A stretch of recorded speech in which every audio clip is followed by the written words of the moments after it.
Welcome to Mahabharat competitive academy YouTube channel. AP TET 2024 తెలుగుకు సంబంధించి మన ఛానల్లో గ్రామర్ని వీడియోస్ అప్లోడ్ చేస్తున్నాం. మనం లాస్ట్ వీడియోలో అలంకారాలకు సంబంధించి అర్ధాలంకారాల గురించి తెలుసుకున్నాం. అందులో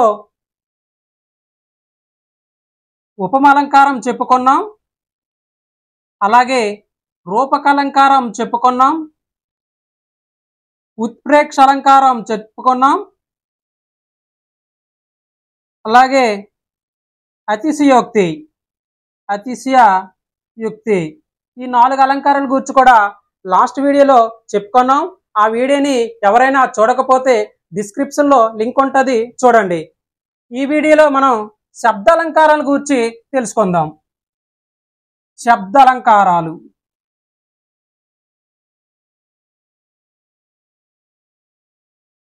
అయితే శబ్దాలంకారాల్లో వృత్యానుప్రాస,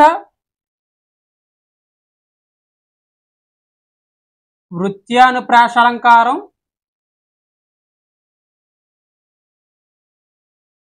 చేకానుప్రాస అలంకారం,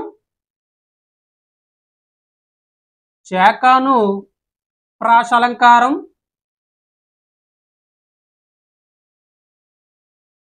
లాటానుప్రాస అలంకారం,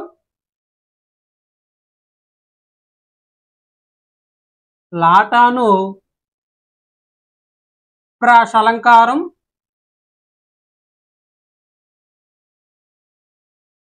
అంత్యానుప్రాస అలంకారం,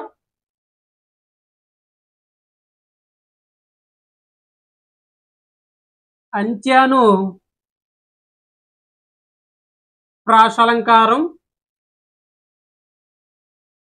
5 వచ్చేసి యమకము,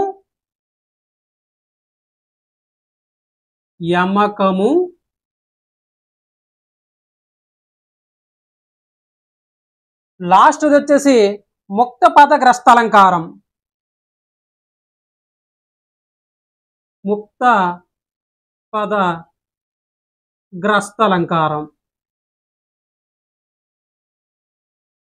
ఇవి మీకు ఇచ్చినటువంటి సిలబస్ లో మెన్షన్ చేయడం జరిగింది. ఆల్రెడీ అర్ధాలంకారం గురించి మనం తెలుసుకున్నాం. ఈ వీడియోలో మనం శబ్దాలంకారాల గురించి ఒక్కొక్క దాని గురించి విపులంగా టెక్స్ట్ బుక్ లో ఏమి ఉదాహరణలు ఇచ్చాడో అవి మాత్రమే మనం ఈ వీడియోలో చెప్పుకుందాం. వీడియోని పూర్తిగా స్కిప్ చేయకుండా చూడండి. అట్లాగే కొత్తగా ఎవరైనా మన ఛానల్ చూస్తే తప్పకుండా సబ్స్క్రైబ్ చేసుకోండి. ఈ వీడియో మీకు నచ్చినట్లయితే లైక్ చేయడం మర్చిపోకండి. ముందుగా శబ్దాలంకారాల్లో మనం వృత్యానుప్రాస గురించి తెలుసుకుందాం. వృత్యానుప్రాస అలంకారం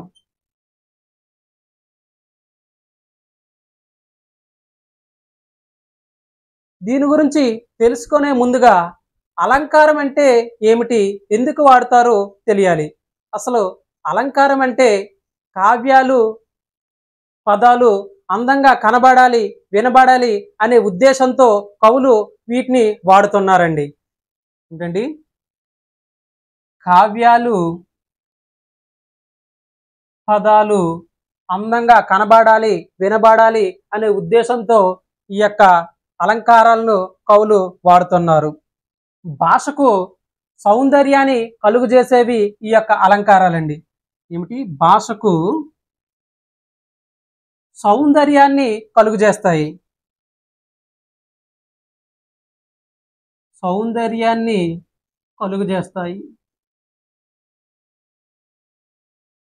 అంటే ఆడవారికి ఆభరణాలు ధరించినప్పుడు ఎంత అందంగా అలంకరంగా కనిపిస్తారో అట్లాగే భాషకు అలంకారాలను వాడడం వల్ల భాష సౌందర్యంగా కనిపిస్తుంది.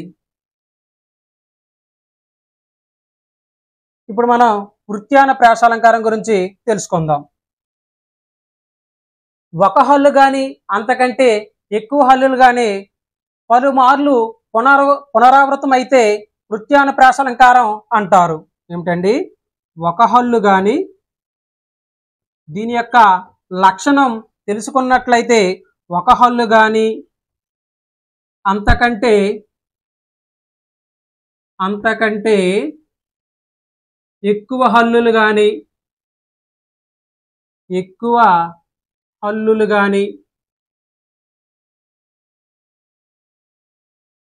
పలుమార్లు పునరావృతం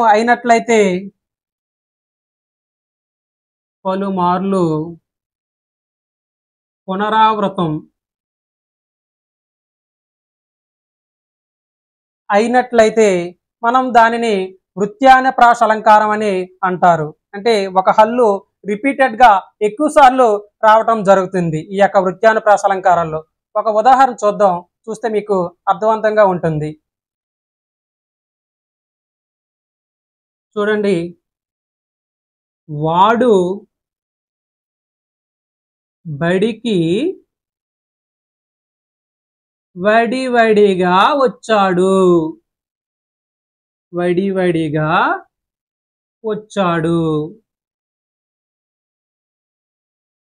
చూడండి, ఈ యొక్క ఉదాహరణలో ఏది మనకి పలుమార్లు అక్షరం రావడం జరిగింది? చూడండి, డా. చూడండి, ఇందులో డా అనే అక్షరం రిపీటెడ్ గా పలుమార్లుగా వచ్చింది కాబట్టి దీనిని మనం వృత్యానుప్రాస అలంకారంగా పోల్చవచ్చు. ఏమిటండి? ఇందులో డా అనే అక్షరం పలుమార్లు వచ్చింది, సో ఇది మనకి వృత్యానుప్రాస అలంకారం అవుతుంది. చూడండి, ఇంకొక ఉదాహరణ, ధీర వీర పరాక్రమ రాకుమార లేర పోరు సలువ కదలి రారా. ఈ ఎగ్జాంపుల్ మనకి 9th క్లాస్ లో ఉన్నదండి, 143వ పేజీ. ఓన్లీ టెక్స్ట్ బుక్ లో ఉన్నటువంటి ఉదాహరణలు మాత్రమే మన ఛానల్లో చెప్పబడుతున్నాం. ఎందుకంటే మీకు పరీక్షల్లో ప్రశ్నలు కూడా టెక్స్ట్ బుక్ మించి ఇంకా ఇవ్వడు కాబట్టి టెక్స్ట్ బుక్ లోనివే మీకు ప్రశ్నలు రావడం జరుగుతుంది కాబట్టి మనం టెక్స్ట్ బుక్ లో ఉన్న ఉదాహరణలు మాత్రమే చెప్పుకుందాం. ఇందులో రా అనే హల్లు మళ్ళీ మళ్ళీ పునరావృతం అయింది కాబట్టి ఇది మనకి వృత్యానుప్రాస అలంకారం అవుతుంది. చూడండి, రా అనే హల్లు మళ్ళీ మళ్ళీ రిపీటెడ్ గా వచ్చింది కనుక ఇది మనకి వృత్యానుప్రాస అలంకారం అవుతుంది. ఇంకోటి చూడండి, విష్ణు రోభిష్ణు జిష్ణు సహిష్ణు కృష్ణు. ఇది కూడా మనకి 9th క్లాస్ లో అండి, 143వ పేజీ. ఇందులో చూడండి, ఏది మనకి ఏ అక్షరం మనకి రిపీటెడ్ గా వచ్చింది? చూడండి, ఇక్కడ స్ను అనే అక్షరం వచ్చింది. స్ను స్ను స్ను స్ను. చూడండి, స్ను అనే అక్షరం మళ్ళీ మళ్ళీ పునరావృతం అయింది కాబట్టి ఇది మనకి వృత్యానుప్రాస అలంకారం అవుతుంది. నెక్స్ట్ ఉదాహరణ, చిటపట చినుకులు టపటపమని పడుతున్న వేళ. ఇది మనకి 9th క్లాస్ అండి, 100వ పేజీలో ఉన్నటువంటి ఉదాహరణ. ఇందులో ఏది మనకి రిపీటెడ్ గా వచ్చింది? టా. చూడండి, టా అనే హల్లు రిపీటెడ్ గా మనకి వచ్చింది కాబట్టి ఇది మనకి వృత్యానుప్రాస అలంకారం అవుతుంది. ఇంకోటి చూడండి, కటక చరత్కరేణి కరకంపిత శాలము శీత శైలమున్. ఇది కూడా 9th క్లాస్ అండి, 100వ పేజీ. చూడండి, ఇందులో కా అనే హల్లు మళ్ళీ మళ్ళీ పునరావృతం అయింది చూడండి, కనుక ఇది మనకి వృత్యానుప్రాస అలంకారం అవుతుంది. వృత్యానుప్రాస అలంకారం అంటే ఇంకేంటి కాదండి, ఒక హల్లు కానీ అంతకంటే ఎక్కువ హల్లులు కానీ మళ్ళీ మళ్ళీ పునరావృతం అవ్వటం. ఇంకొన్ని ఉదాహరణలు టెక్స్ట్ బుక్లు ఇచ్చారు, చూద్దాం. చూడండి, నెక్స్ట్ ఎగ్జాంపుల్, ఆ క్షణమున పక్షి వాహనుడు సాక్షాత్కరించి విపక్షు రాక్షసులను శిక్షించును. ఇది మనకి 9th క్లాస్ అండి, 100వ పేజీలో ఉన్న ఉదాహరణ. ఇందులో చూడండి, ఏ అక్షరం మళ్ళీ మళ్ళీ పునరావృతం అయింది? షా.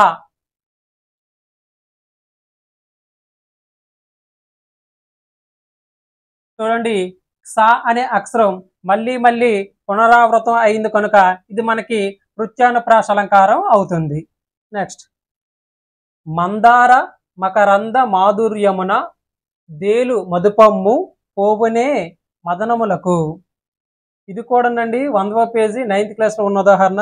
చూడండి, ఇందులో ఏ అక్షరము మళ్ళీ మళ్ళీ పునరావృతమైంది ఒకసారి చూడండి. మా మా చూడండి మళ్ళీ మళ్ళీ పునరావృతం అయింది.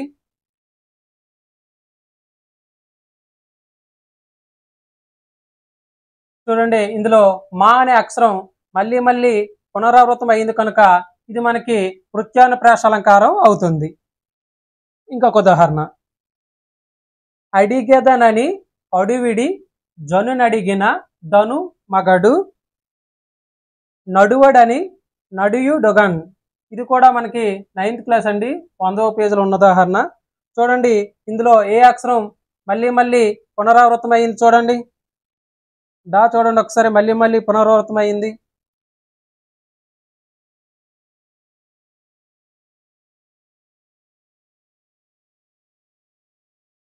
ఇందులో డా అనే హల్లు మళ్ళీ మళ్ళీ పునరావృతం అయింది కనుక ఇది మనకి వృత్యానుప్రాస అలంకారం అవుతుంది. ఇంకొక ఉదాహరణ, దక్ష ద్వారా శిక్ష దీక్ష దక్ష విరూపాక్ష నీ కృపా వీక్షణ అపేక్షిత ప్రతీక్షనుపేక్ష సేయక. ఇది కూడా 100వ పేజ్ అండి, 9th క్లాస్లో ఉన్న ఉదాహరణ. ఇందులో చూడండి ఏ అక్షరం రిపీటెడ్గా వచ్చిందో ఒకసారి చూడండి. క్ష చూడండి, క్ష అనే అక్షరం మళ్ళీ మళ్ళీ పునరావృతం అయింది కనుక ఇది మనకి వృత్యానుప్రాస అలంకారం అవుతుంది. చూడండి నెక్స్ట్ ఉదాహరణ, బేరిక దాండ దడాండ దాండ నినదంబు లజాండము నిండా. ఇది మనకి 10th క్లాస్ అండి, 35వ పేజీలో ఉన్నటువంటి ఉదాహరణ. చూడండి ఇందులో ఏ పదం మనకి రిపీటెడ్గా వచ్చింది చూడండి ఒకసారి. డా డా ఇంకెక్కడ ఉంది చూడండి. ఇందులో డా అనే హల్లు మళ్ళీ మళ్ళీ రిపీటెడ్గా వచ్చింది కనుక ఇది మనకి వృత్యానుప్రాస అలంకారం అవుతుంది. నెక్స్ట్ చూడండి, అక్షర జ్ఞానం లేని నిరక్షరక్షుకి రక్షుక్సి ఈ స్థితిలో ప్రత్యక్షముగా కష్టములో పాలగును. చూడండి ఇది మనకి ఇది కూడా 35వ పేజీ అండి, 10th క్లాస్లో ఉన్న ఉదాహరణ. ఇందులో మనకి రిపీటెడ్గా వచ్చినటువంటి అక్షరం మీద ఒకసారి చూడండి. క్ష క్ష చూడండి.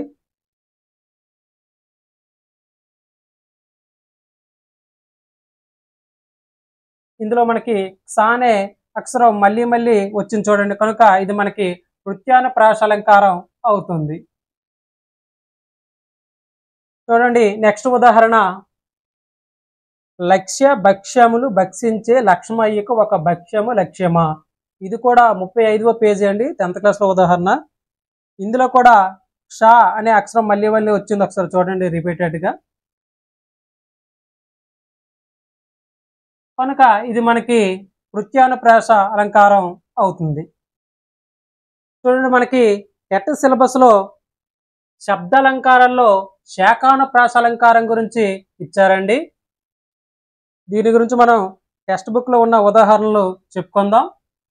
శాఖ అంటే జంట అని అర్థం అండి. శాఖ అంటే జంట. అర్ధభేదము కలిగినటువంటి హల్లులు జంట వెంట వెంటనే రావడాన్ని శాఖానుప్రాస అలంకారం అని అంటారు. ఏంటండి, అర్ధభేదము కలిగినటువంటి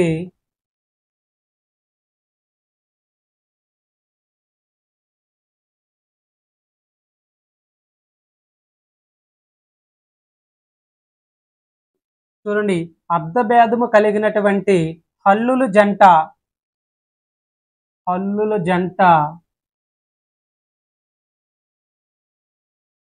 ఎలా రావాలంటే వెంట వెంటనే రావాలి. వెంట వెంటనే రావడాన్ని శాఖానుప్రాస అలంకారం అంటారు.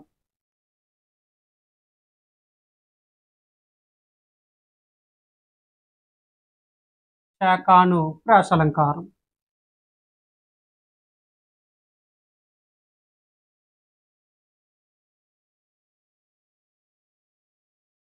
చూడండి శాఖానుప్రాస యొక్క లక్షణం ఒకసారి చూడండి. అర్ధభేదము కలిగినటువంటి హల్లుల జంట వెంట వెంటనే రావడాన్ని శాఖానుప్రాస అలంకారం అంటారు. ఒక్క ఉదాహరణ కానీ చూసినట్లయితే మీకు బాగా అర్థమవుతుంది.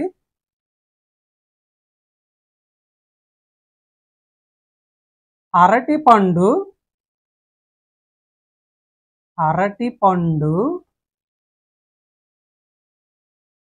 తొక్క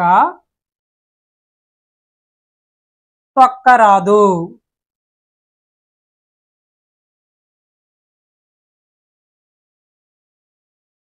ఈ ఉదాహరణ ఒకసారి గమనించండి. తొక్క తొక్క అనే జంట వెంటనే వచ్చాయి. చూడండి, తొక్క తొక్క పక్క పక్కనే వెంటనే వచ్చాయి. ఇందులో మొదటి తొక్క అనే పదాన్ని చూసుకున్నట్లయితే అరటిపండు తొక్క అని అర్థం. ఏమిటండి? అరటిపండు తొక్క.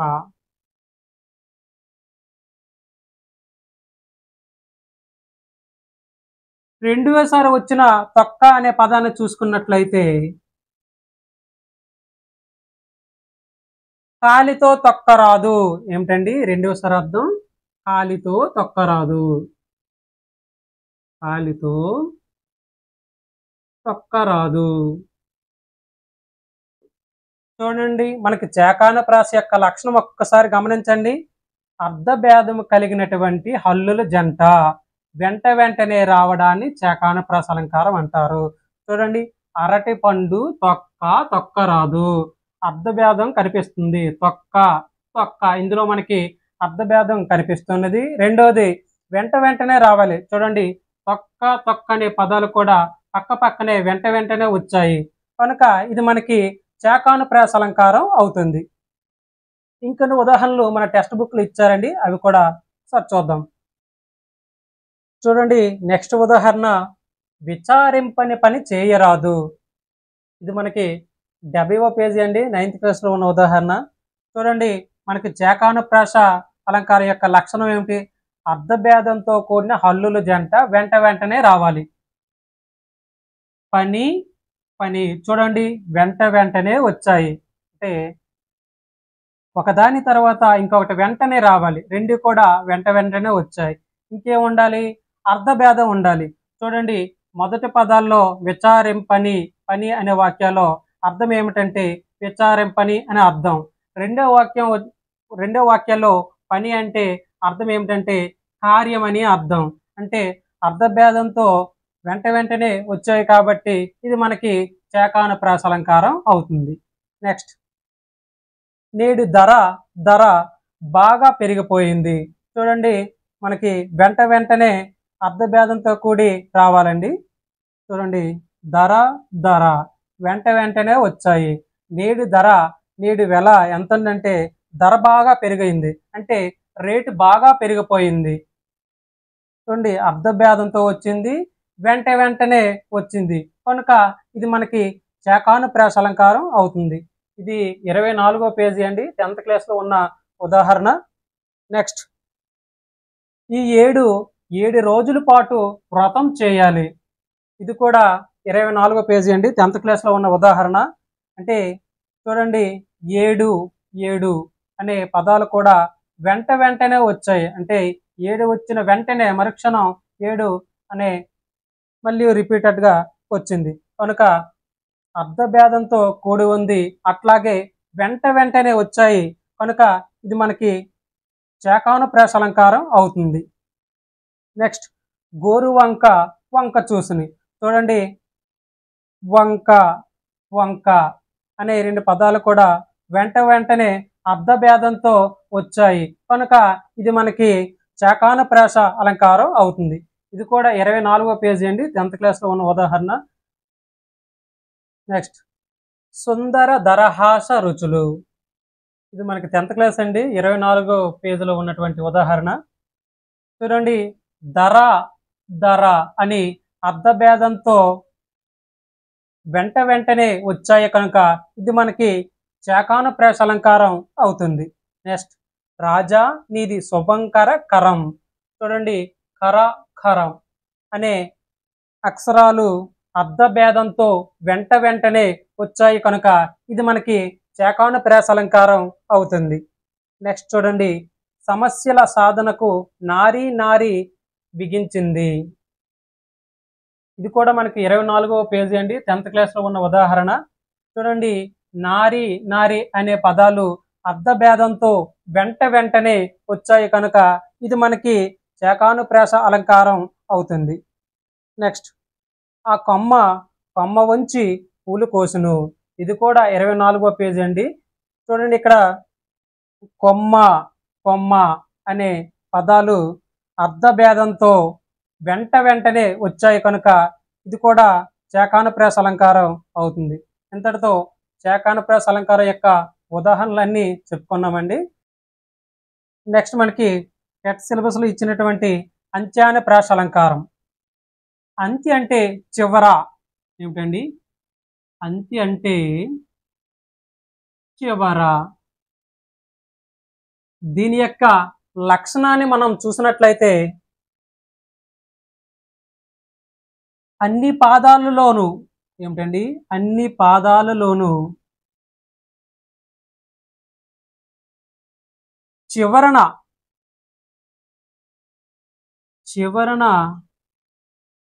లయాత్మకంగా పదాలు వస్తే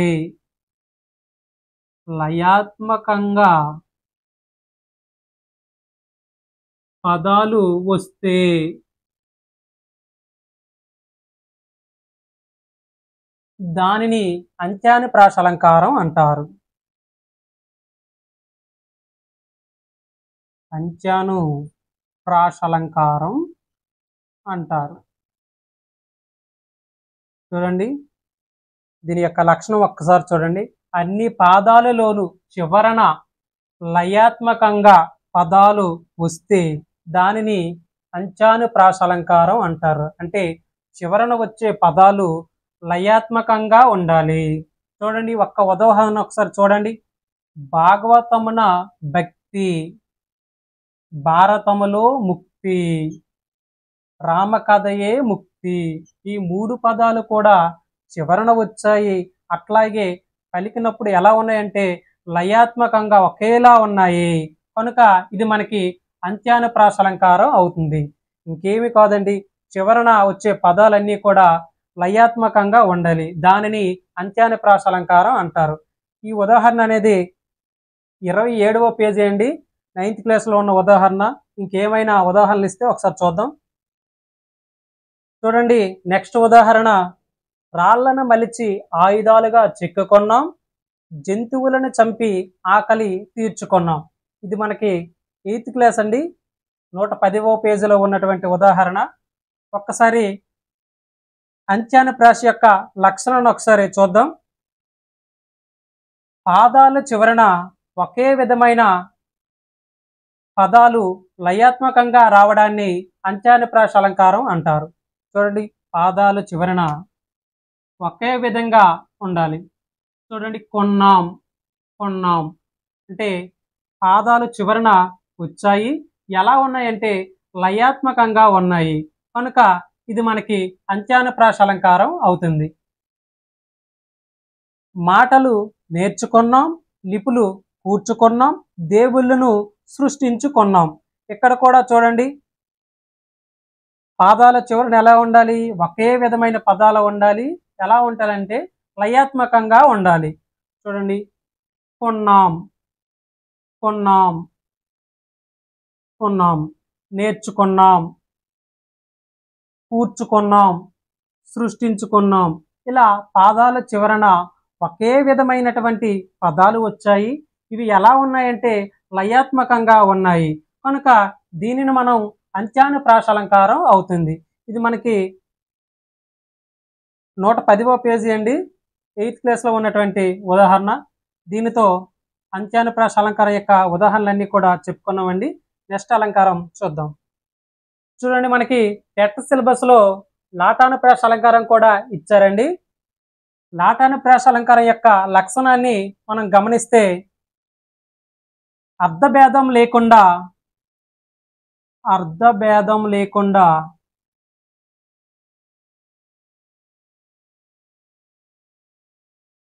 తాత్పర్య భేదం కలిగినట్లు తాత్పర్య భేదం కలిగినట్లు వెంటనే ప్రయోగిస్తే, చూడండి, అర్థభేదం లేకుండా తాత్పర్య భేదం కలిగినట్లు వెంటనే ప్రయోగిస్తే, వెంటనే ప్రయోగిస్తే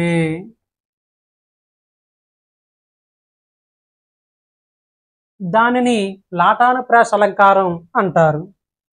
చూడండి ఎలా ఉండాలంటే అర్థభేదం ఉండకూడదండి, తాత్పర్య భేదం కలిగినట్లు వెంటనే పక్కనే రావాలి. దీనిని మనం లాటానుప్రాస అలంకారం అంటారు. ఒక ఉదాహరణ గమనించినట్లయితే ఇది చాలా బాగా అర్థమవుతుంది. కమలాక్షు నర్పించు కరములు. కమలాక్షు నర్పించు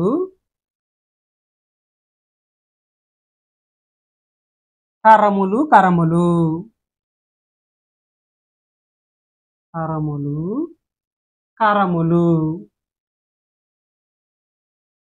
ఒక్కసారి ఈ ఉదాహరణ ఒకసారి గమనించండి. మనకి దాని యొక్క లక్షణం ఏమిటన్నాడు? తాత్పర్య భేదం ఉండాలి, వెంటనే రావాలి. చూడండి, కరములు అనే పదాలు మీరు గమనించండి, వెంటనే వచ్చాయి. వీటి యొక్క తాత్పర్య భావం చూసినట్లయితే కమలాక్ష నర్పించి కరములు, ఇందులో మొదటి కరములు అనే పదానికి చేతులని అర్థం. మొదటి కరములు,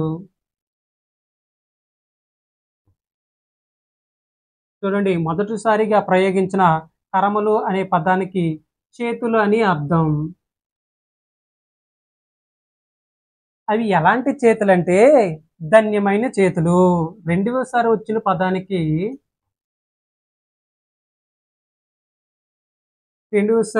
పదానికి కరములు అనగా ధన్యమైన చేతులు. ఏమిటండి? ధన్యమైన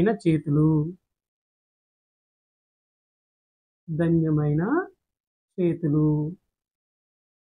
ఇలా భావంతో చెప్పడాన్ని లాటానుప్రాస అలంకారం అంటారు. చూడండి, కమలాక్షు నర్పించు కరములు.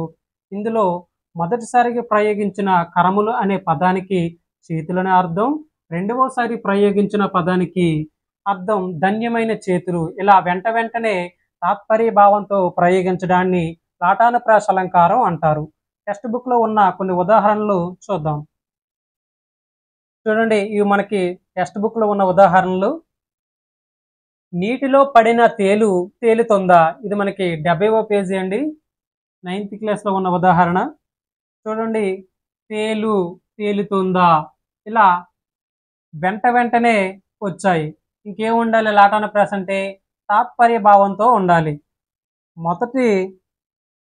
మొదటి పదాల్లో తేలు అనే పదానికి జీవి అండి, తేలు అనే జీవి. నెక్స్ట్, తేలుతుందా అంటే మీదకు వస్తుందా, ఇలా తాత్పర్య భావంతో చెప్పడం జరిగింది కనుక ఇది మనకి లాటానుప్రాస అలంకారం అవుతుంది. నెక్స్ట్, రామబాణం తగిలిన వాలిపోయిను. ఇది కూడా 70వ పేజీ అండి, 9th క్లాస్ లో ఉన్న ఉదాహరణ. చూడండి, వాలి అనే పదాలు వెంటనే వచ్చాయి. మనకి లాటానుప్రాస అలంకారం యొక్క లక్షణాన్ని చూసినట్లయితే వెంటనే రావాలి మరియు తాత్పర్య భావం కలిగి ఉండాలి. చూడండి, వాలి అంటే సుగ్రీవుని అన్న వాలిపోయినంటే పడిపోయిను, చనిపోయిను అని అర్థం అండి. ఇలా తాత్పర్య భావంతో చెప్పడాన్ని లాటానుప్రాస అలంకారం అంటారు. నెక్స్ట్, శ్రీనాథుడు వర్ణించు జీహ్వ అంటే, చూడండి, జీహ్వ వెంటనే ప్రయోగించబడ్డాయి. వీటి యొక్క తాత్పర్య భావం చూసినట్లయితే మొదటిసారి వచ్చిన పదానికి నాలుక అని అర్థం అండి, రెండవసారి వచ్చిన పదానికి నిజమైన నాలిక అని అర్థం అండి, నిజమైన నాలుక.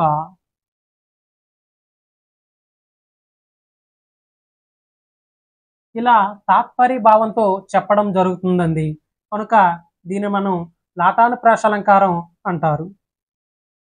చూడండి, నెక్స్ట్, కందర్ప దర్పములకు సుందర దరహాసములు. చూడండి, దర్ప వెంటనే వచ్చాయి. సుందర దర సుందర, దరహాస ఇలా వెంట వెంటనే ప్రయోగింపబడ్డాయి. ఇక్కడ దర్ప అంటే మన్మధుడు అని అర్థం అండి. దర్ప అంటే మన్మధుడు, సందర్ప. దర్పము అంటే రెండవసారి వచ్చిన పదానికి దర్పము అంటే గర్వము అని అర్థం. గర్వము. చూడండి, ఈ యొక్క తాత్పర్య భావాల్లో చెప్పడం జరిగింది. ఇక్కడ సుందర అంటే అందమైన, సుందర అంటే అందమైన, అందమైన. దరహాసం అంటే నవ్వుట, దరహాసం అంటే నవ్వుట. ఇలా తాత్పర్య భావంతో వెంట వెంటనే ప్రయోగించడాన్ని మనం లాటానుప్రాస అలంకారం అని అంటారు. చూడండి, మనకి శబ్ద అలంకారాల్లో భాగంగా ముక్తపద గ్రస్తాలంకారం టెట్ సిలబస్ లో ఇవ్వడం జరిగింది. ముక్తపద గ్రస్తాలంకారం యొక్క లక్షణాన్ని గమనించినట్లయితే ముక్తపద అంటే ముక్త పద అంటే విడిచిపెట్టిన పదం, విడిచిపెట్టిన పదం.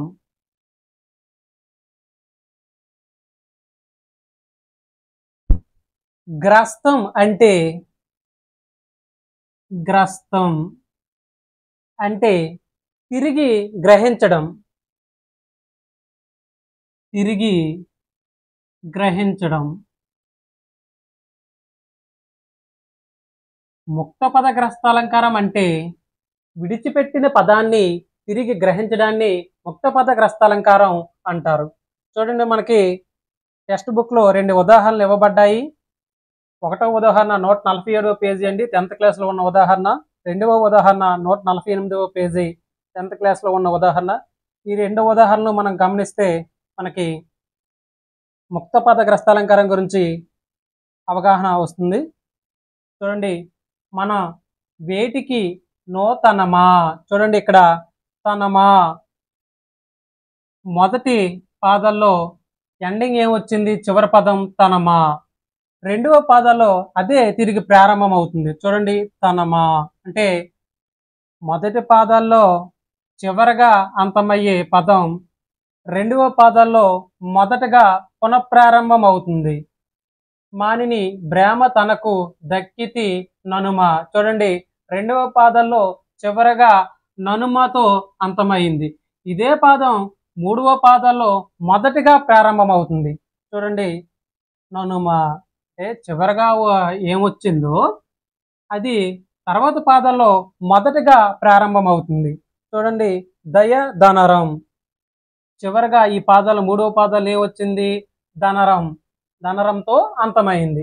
ఇదే పాదం 4వ పాదంలో మొదటగా ప్రారంభం అవుతుంది. చూడండి, ధనరం మొదటగా ప్రారంభం అవుతుంది. ఏమిటంటే విడిచిపెట్టిన పదం తిరిగి గ్రహించడాన్ని ముక్తపద గ్రస్తాలంకారం అంటారు. కనుక ఇది మనకి ముక్తపద గ్రస్తాలంకారం అవుతుంది. నెక్స్ట్, సుదతి నూతన మదన. చూడండి, మొదటి పాదంలో మదనతో అంతమైంది. ఈ మదన పదం తిరిగి రెండవ పాదంలో మొదటగా ప్రారంభం అవ్వాలి. చూడండి, మదన మొదటగా ప్రారంభమైంది. తురంగ పూర్ణ మణిమయ సదన. రెండవ పాదంలో సదనతో అంతమైంది. ఇదే మూడవ పాదంలో మొదటగా ప్రారంభం అవ్వాలి. చూడండి, సదనతో అంతమైంది. ఇది మనకి మూడవ పాదంలో మొదటగా ప్రారంభం అవ్వాలి. చూడండి, సదన మొదటగా ప్రారంభమైంది. సదనమయ గజరథన. చూడండి, మూడవ పాదంలో చివరగా రథనతో అంతమైంది. 4వ పాదంలో ఈ రథనతో ప్రారంభం అవ్వాలి. చూడండి, రథనతో ప్రారంభమైంది. ఇలాగా విడిచిపెట్టిన పదాన్ని తిరిగి ప్రారంభం కావడాన్ని మనం ముక్తపద గ్రస్తాలంకారం అని అంటారు. సో ఇది మనకి ముక్తపద గ్రస్తాలంకారం అవుతుంది. చూడండి, మనకి అంత్యానుప్రాస అలంకారానికి ముక్తపద గ్రస్తాలంకారానికి చిన్న తేడా ఉంటుంది. అది మనం గమనించాలండి, లేకపోతే ప్రశ్నలు అనేవి తప్పుగా ఎట్టడం జరుగుతుంది. అంత్యానుప్రాస అలంకారం అంటే చివరగా వచ్చినటువంటి అక్షరాలు లయబద్ధంగా వస్తాయండి. అంటే చివరిగా ఇది ఒక పద్యం అనుకోండి. ఈ చివరగా వచ్చినటువంటి పదాలు ఇవి మనకి అంత్యానుప్రాసలో లయబద్ధంగా వస్తాయి, ఒకేలా వస్తాయి. అదే ముక్తపద గ్రస్తాలంకారం అనుకో, చూడండి, ముక్తపద గ్రస్తాలంకారాల్లో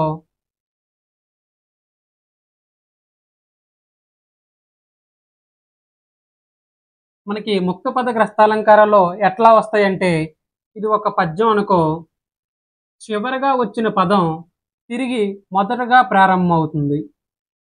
మళ్ళీ చివరగా వచ్చిన పదం తిరిగి మొదటగా ప్రారంభమవుతుంది. మళ్ళీ చివరగా వచ్చిన పదం తిరిగి మొదటగా ప్రారంభమవుతుంది. అంటే విడిచిపెట్టిన దాన్ని తిరిగి ప్రారంభించడం ముక్తపద గ్రస్తాలంకారం. అదే అంత్యానుప్రాస అలంకారం అనుకో, చివరగా లయబద్ధంగా ఒకేలాంటి పదాలు వస్తాయి. ఈ రెండు కూడా మీరు గమనించుకొని చదవండి. లాస్ట్గా మనకి యమకము అలంకారం. యమకం అలంకారం అంటే అచ్చులతో గాని హల్లులతో గాని మార్పు లేనటువంటి అక్షరాల సమూహం అర్ధభేదంతో రావడం. చూడండి, అచ్చులతో గాని హల్లులతో గాని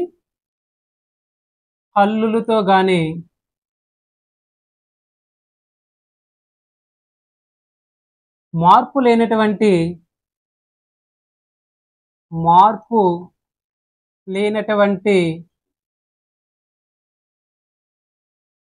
అక్షరాల సమూహం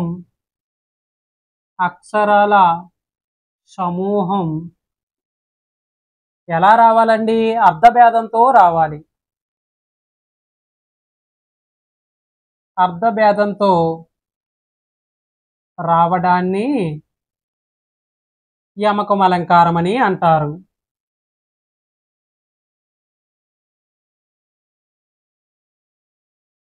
యమకం అలంకారం అని అంటారు. చూడండి, యమకము అలంకారానికి అట్లాగే శాకానుప్రాస అలంకారానికి చిన్న తేడా ఉంటుందండి. అది మీరు గమనించండి. అది గమనిస్తేనే మనకి బిట్ రాంగ్ పెట్టకుండా కరెక్ట్గా ఆన్సర్ చేయవచ్చు. శాకానుప్రాస అలంకారం అంటే అర్ధభేదంతో కూడిన హల్లుల జంట వెంటనే రావాలి. అంటే అర్ధభేదం ఉంటుంది, శాకానుప్రాసలో అర్ధభేదం ఉంటుంది. ఇంకేమిటండి? వెంటనే రావాలి. వెంటనే వస్తేనే శాకానుప్రాస అలంకారం అని అంటారు. యమకము ఎలా వస్తుందంటే మార్పు లేనటువంటి అక్షరాల సమూహం అర్ధభేదంతో వస్తుంది. అంతేగాని వెంటనే ఇక్కడ యమకములో రావు. వెంటనే ఎక్కడొస్తాయి? శాకానుప్రాస అలంకారంలో వెంటనే వస్తాయి. చూడండి, ఒక ఎగ్జాంపుల్ చెప్తాను చూడండి. హారిక నీకు జోహారిక. చూడండి, వెంటనే రాలేదు కదా. హారిక మొదట్లో వస్తే జోహారిక చివరగా వచ్చింది. చూడండి, అర్ధభేదం లేనటువంటి, చూడండి, మార్పు లేనటువంటి అక్షరాల సమూహం అర్ధభేదంతో వచ్చింది. చూడండి, హారిక జోహారిక అంటే వాళ్ళు ఏదైనా సాధించినప్పుడు జోహార్లు చెప్తాం కదా, అంటే అభినందిస్తాం. అప్పుడు జోహారిక అని చెప్పడం జరుగుతుంది. ఇట్లా మార్పు లేనటువంటి అక్షరాల సమూహం అర్ధభేదంతో వచ్చింది కనుక ఇది మనకి యమకం అలంకారం అవుతుంది. అదే శాకానుప్రాసల్లో చూడండి, శాకానుప్రాసం దీనికి దానికి తేడా ఏమిటంటే, ఈ తేడా ఒకసారి గమనించండి. అరటి పండు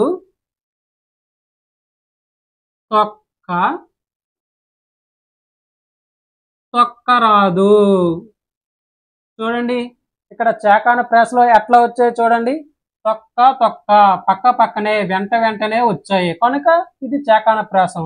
అదే యమకంలో చూసినట్లయితే మార్పు లేనటువంటి అక్షరాల సమూహం అర్ధభేదంతో వస్తున్నాయి. అంటే అర్ధభేదం ఉంటుంది కానీ ఒకే వరుసలో, అంటే వెంటనే యమకములో రావు కనుక ఈ యొక్క తేడాన్ని గమనించండి. దీనితో మనకి అలంకారాలు అనే చాప్టర్ అర్ధాలంకారం గురించి చెప్పుకున్నాం, అట్లాగే శబ్దాలంకారం గురించి చెప్పుకున్నాం. టెక్స్ట్ బుక్ లో ఉన్న ఉదాహరణలన్నీ కూడా మ్యాక్సిమం అన్నీ కవర్ చేసామండి. ఇంచుమించు 80% వరకు ఉదాహరణలన్నీ కూడా చెప్పుకున్నాం. రిమైండింగ్ ఏమైనా ఉంటే తర్వాత క్లాస్లో చేసుకుందాం. కొత్తగా మన ఛానల్ ఎవరైనా చూస్తే సబ్స్క్రైబ్ చేసుకోవడం మర్చిపోకండి. లైక్ అయితే చేయండి. Thank you.